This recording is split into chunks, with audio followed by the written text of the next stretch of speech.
Hello students, welcome to my channel. இப்போ என்ன பார்க்குறோன்னா 12th accountancyல chapter 2 illustration sum பார்க்க போகிறோம். இப்போ அதில் வந்து என்ன கண்டுபிடிக்க சொல்லியிருக்காங்கன்னா இன்கம் அண்ட் எக்ஸ்பெண்டிச்சர் அக்கௌண்ட் கண்டுபிடிக்க சொல்லியிருக்காங்க. ஓகேவா, பாருங்கள் என்ன சம்மில் கொடுத்துருக்காங்க, illustration sumனான்னு பாருங்கள்.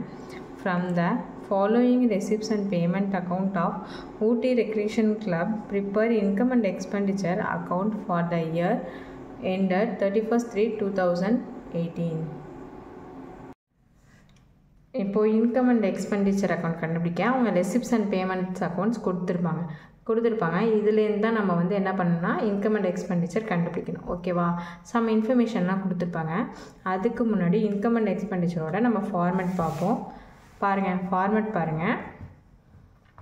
Name of the club or institution, income and expenditure account for the year ended.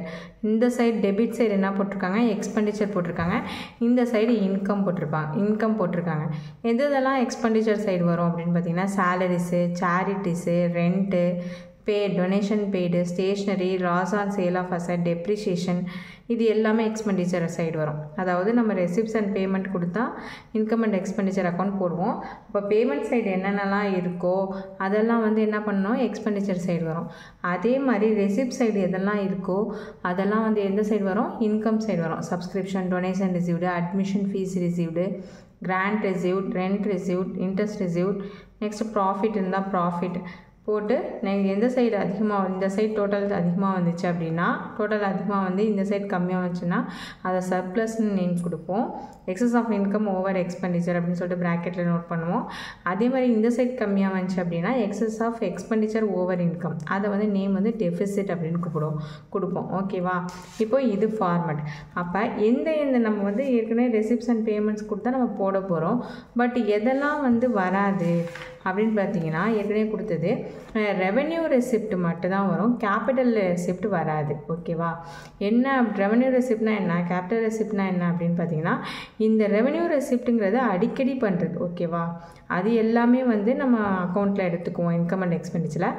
Capital receipt அப்படிங்கிறது ஒன் டைம் வந்து நம்ம வந்து ஃபீஸ் பே பண்ணுவோம், அதெல்லாம் வந்து வராது. ஓகேவா, இப்போ ரெவென்யூ ரெசிப்ட் பார்த்தீங்கன்னா சப்ஸ்கிரிப்ஷன் வரும், இன்ட்ரெஸ்ட் ஆன் இன்வெஸ்ட்மெண்ட் வரும், இன்ட்ரெஸ்ட் ஆன் ஃபிக்ஸட் டெபாசிட் வரும், அதுமாதிரி சேல் ஆஃப் ஸ்போர்ட்ஸ் மெட்டீரியல் வரும், sale of old newspaper, இதெல்லாம் அடிக்கடி பண்ணுற விஷயம். ஓகேவா, அதனால் இது வரும். Collection of receipt relating to tournament, sports, matches, entertainment and dinner, இதெல்லாம் வரும்.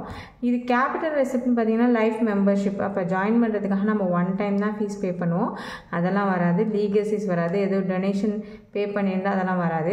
ஃபிக்ஸட் அசெட் எதுவும் சேல்ஸ் பண்ணியிருந்தீங்க அப்படின்னா அதுவும் இன்கம் அண்ட் எக்ஸ்பெண்டிச்சரில் வராது. Next special fund, tournament fund, prize fund, இது எல்லாமே வராது. நெக்ஸ்ட்டு ரெவென்யூ ரெசிப்ட்லேயும் வரும், கேபிட்டல் ரெசிப்ட்லேயும் வரும் அப்படின்னு சொல்லிட்டு சம் இன்ஃபர்மேஷன் கொடுத்துருக்காங்க. என்னது, admission fees, entrance fees, donation, special fees, grant from government and other organisation, இது எல்லாமே என்ன சொல்லியிருக்காங்கன்னா have been treated at revenue ரெசிப்டாக சொல்லிட்டு ட்ரீட் பண்ண சொல்லியிருக்காங்க. புக்லேயே கீழே கொடுத்துருக்காங்க பாருங்கள், ரெவென்யூ ரெசிப்டாக சொல்லிட்டு ட்ரீட் பண்ண சொல்லியிருக்காங்க. அதனால் நம்ம வந்து இன்கம் அண்ட் எக்ஸ்பெண்டிச்சர் வந்து இதை ரெவென்யூ ரெசிப்டை நம்ம வந்து ட்ரீட் பண்ணிக்கிறோம். ஓகேவா, நெக்ஸ்ட்டு அதே மாதிரி பாருங்கள், எக்ஸ்பெண்டிச்சரில் வந்து அதேமாதிரி கேபிட்டல் எக்ஸ்பெண்டிச்சர் வராது. கேபிட்டல் எக்ஸ்பெண்டிச்சர் அப்படிங்கும்போது பர்ச்சேஸ் ஆஃப் ஸ்போர்ட்ஸ் எக்யூப்மெண்ட், என்றைக்காவது ஒரு நாள் தான் செலவு பண்ணுவோம், ஒன் டைம் தான் இதை செலவு பண்ணுவோம், அதனால் இது வராது. Purchase of books for library, இதுவும் வந்து ஒன் டைம் தான் நம்ம வந்து பர்ச்சேஸ் பண்ணுவோம் புக்ஸை, அதனால் இதுவும் வராது. நெக்ஸ்ட்டு ரெவென்யூ எக்ஸ்பெண்டிச்சர்னு பார்த்தீங்கன்னா honorarium, charity, audit fees, purchase of sports material, printing and stationery, postage and courier charges, next expenses டோர்னமெண்ட்டுக்கு, ஸ்போர்ட்ஸுக்கு, மேட்ச், என்டர்டைன்மெண்ட் அண்டு டின்னர், இதுக்கெலாம் என்னென்னலாம் எக்ஸ்பெண்டிச்சர் நம்ம பண்ணுறோமோ இது எல்லாமே என்ன வரும், இன்கம் அண்ட் எக்ஸ்பெண்டிச்சரில் வரும். ஓகேவா, இப்போ எதெல்லாம் வரும் எதெல்லாம் வராதுன்னு சொல்லிட்டு ஓரளவு உங்களுக்கு ஐடியா கிடச்சிருக்கோம். இப்போ சம்முக்கு போகலாம். இல்லுஸ்ட்ரேஷன் 6ல் பாருங்கள். ஃபஸ்ட்டு வந்து ரெசிப்ட்ஸ் அண்ட் பேமெண்ட்ஸ் கொடுத்துருக்காங்களா, இல்லை முக்கியமாக பாருங்கள் ஓப்பனிங் பேலன்ஸ் எதுவுமே வராது, ஓப்பனிங் அண்ட் க்ளோசிங் பேலன்ஸ் வரவே வராது இன்கம் அண்ட் எக்ஸ்பெண்டிச்சருக்கு. அப்போது என்ன கொடுத்துருக்காங்க, opening balance cash in hand, closing cash in hand கொடுத்துருக்காங்க. அப்போ இந்த ஓப்பனிங் பேலன்ஸே வராது. ஓகேவா, நெக்ஸ்ட்டு ரெண்ட் ரிசீவ்டு. அப்போ ரெண்ட்டை வந்து ரெசிப்டில் ரிசீவ் பண்ணியிருக்கோம். இது எந்த சைடு போடணும், நமக்கு வந்து இன்கம், அதனால் இன்கம் சைடு போடுவோம். Next sale of investment. Sale of investment வராது, ஒன் டைம் பண்ணுறது. இது கேபிட்டல் ரெசிப்ட்டு, எக்ஸ்பென்ஸ், அதனால் வராது. Next subscription received. Subscription received வந்து வரும், ரெவன்யூ ரெசிப்ட், அதனால் வரும். Next sports material purchase. Sports material வந்து பர்ச்சேஸ் பண்ணுறோம், இது அடிக்கடி நடக்கிற விஷயம், அதனால் இது என்ன பண்ணுவோம், எக்ஸ்பெண்டிச்சர் சைடு போடுவோம். நெக்ஸ்ட்டு ஸ்டேஷ்னரி பே பண்ணியிருக்கோம், இது எக்ஸ்பெண்டிச்சர் சைடு வரும்.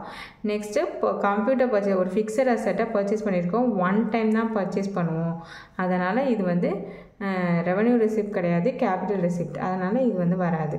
நெக்ஸ்ட்டு சேலரிஸ் வந்து எக்ஸ்பென்சஸ், அதனால் வரும். நெக்ஸ்ட்டு க்ளோசிங் பேலன்ஸ் வந்து வராது. ஓகேவா, இதை வச்சு தான் நம்ம சம் போட போகிறோம். வாங்க சம் போடலாம். இப்போது ஹெட்டிங் நோட் பண்ணிங்க.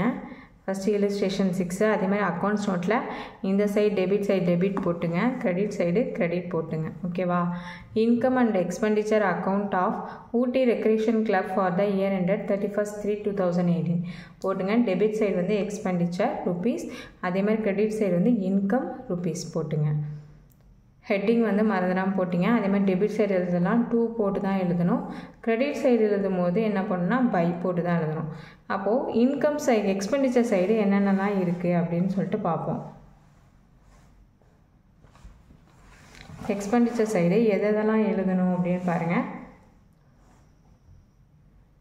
எக்ஸ்பெண்டிச்சர் என்ன இருக்குது, ஸ்போர்ட்ஸ் மெட்டீரியல் இருக்கா, நெக்ஸ்ட்டு ஸ்டேஷ்னரி பெய்டு இருக்குது, நெக்ஸ்ட்டு சேலரிஸ் இருக்குது. ஓகே, இது எல்லாத்தையுமே நோட் பண்ணுவோம். Sports material 10,000,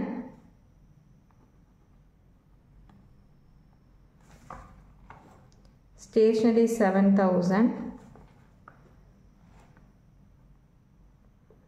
salaries 20,000. ஓகே, இது முடிச்சாச்சு. நெக்ஸ்ட்டு இன்கம் சைடு என்ன இருக்குன்னு பாருங்கள். ரெண்ட் ரிசீவ்டு ஒரு 10,000, சேல் ஆஃப் சப்ஸ்கிரிப்ஷன் ரிசீவ்டு ஒரு 54,000 இருக்குது. Rent received 10,000, sale of subscription received 54,000. அப்போ எந்த சைடு அதிகமாக இருக்குதுன்னு பாருங்கள், கிரெடிட் சைடு தான் அதிகமாக இருக்குது. அப்போ இங்கே எவ்வளோ வருதுன்னு போட்டுக்கோ, ஆட் பண்ணி 64,000 வரும். அதே நேராக டெபிட்லேயும் போட்டுங்க 64,000. இந்த 64,000ல் 10,000 + 7,000 + 20,000 இது மூணையும் ஆட் பண்ணிக்கணும். 37,000. அப்போ 64,000ல் 37,000 லெஸ் பண்ணி காட்டணும். லெஸ் பண்ணி காட்டிங்கன்னா பேலன்ஸ் வந்து 27,000 வரும். இதுதான் வந்து நமக்கு என்னது, surplus. Excess of income over expenditure. Expenditure வந்து இன்கம் வந்து அதிகமாக இருக்குது எக்ஸ்பெண்டிச்சரை விட. ஓகேவா, அது நமக்கு வருது சர்ப்ளஸ். ஓகேவா, அந்த சம் புரியுதா? புரியலன்னா கமெண்ட் செக்ஷனில் கமெண்ட்ஸ் பண்ணுங்கள். தேங்க்ஸ் ஃபார் வாட்சிங்.